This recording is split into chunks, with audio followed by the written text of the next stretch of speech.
Hello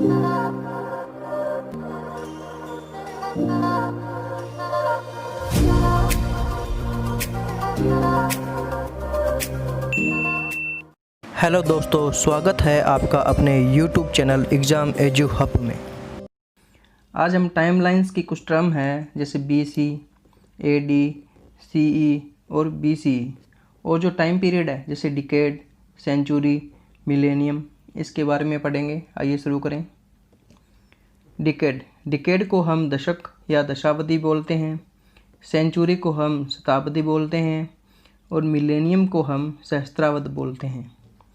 एक decade में वर्षों की संख्या 10 होती है और एक सेंचुरी में वर्षों की संख्या 100 होती है और एक सेंचुरी में 10 दशक होते हैं। मिलेनियम में वर्षों की संख्या 1000 होती है और इसमें शताब्दी की संख्या 10 होती है और दशकों की संख्या 100 होती है।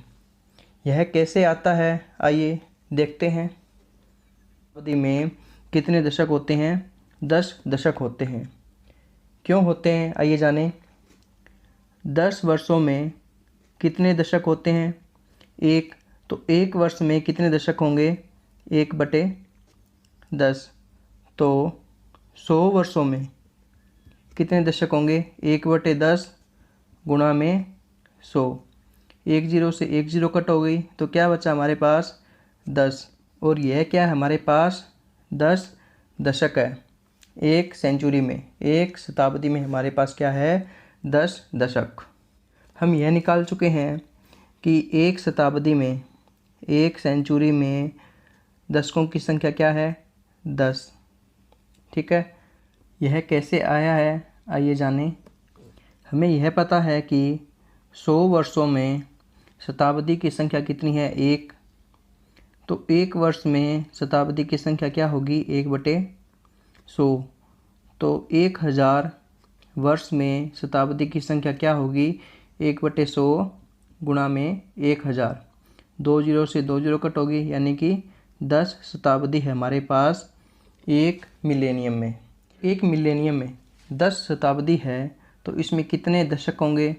हमें पता है कि एक शताब्दी में दशकों की संख्या क्या है? 10। तो 10 शताब्दी में दशकों की संख्या क्या होगी? 10 गुणा में 10 = 100। 100 हमारे पास दशकों की संख्या होगी एक मिलेनियम में। आइए आगे चलते हैं। अब देखते हैं कि एक शताब्दी में कितने वर्ष होते हैं। यह हम कैसे फाइंड करते हैं। एक शताब्दी, जो शताब्दी है इसे हम बीच में से ब्रेक करते हैं। जब ब्रेक करते हैं तो शत प्लस अवधि आता है हमारे पास। शत का मतलब क्या होता है? 100। इसका मतलब क्या हुआ? 100 वर्षों की अवधि। 100 वर्षों की अवधि क्या होती है? एक शताब्दी।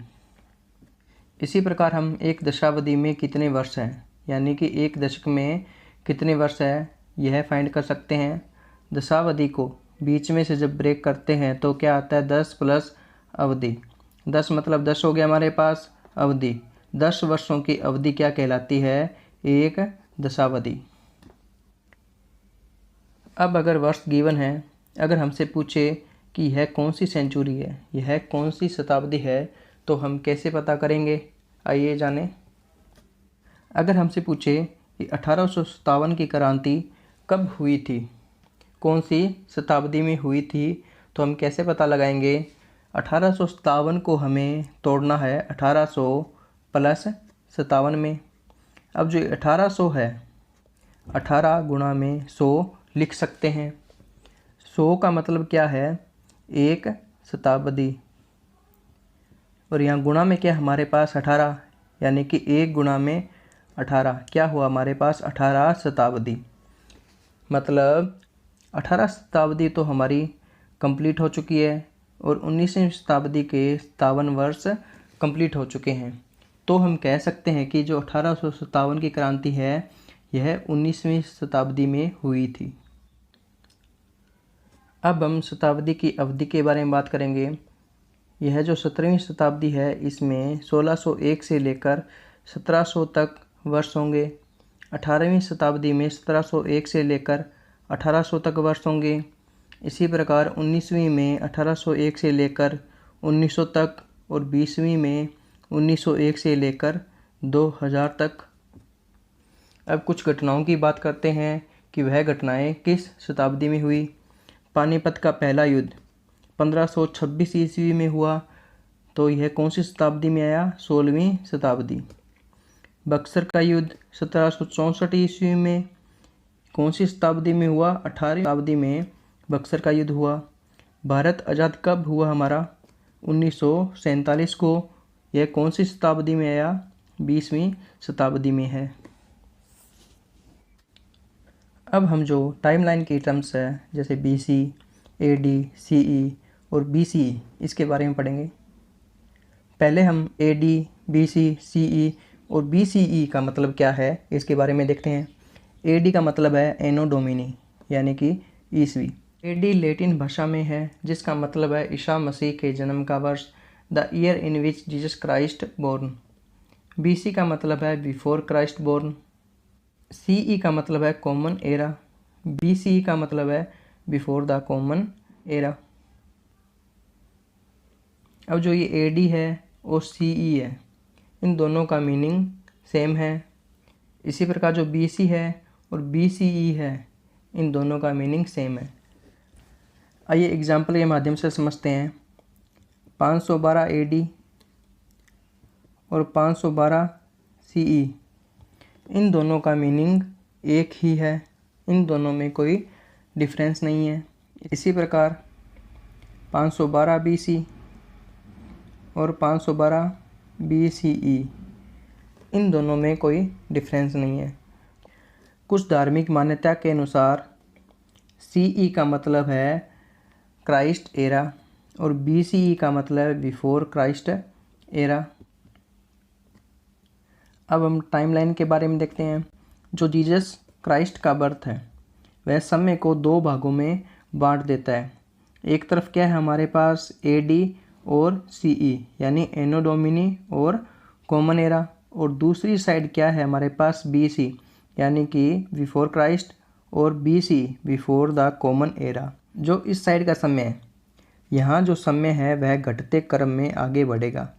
जैसे 200, 200 के बाद 150, 150 के बाद 100, 100 के बाद 50।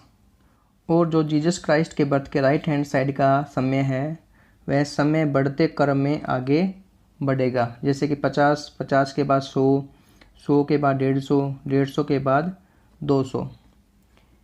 इस साइड का एग्जाम्पल है जैसे कि हमारा भारत आज़ाद कब हुआ? 1947 को। इसके पीछे क्या लगाएंगे? AD या CE। इस साइड का एग्जाम्पल क्या है?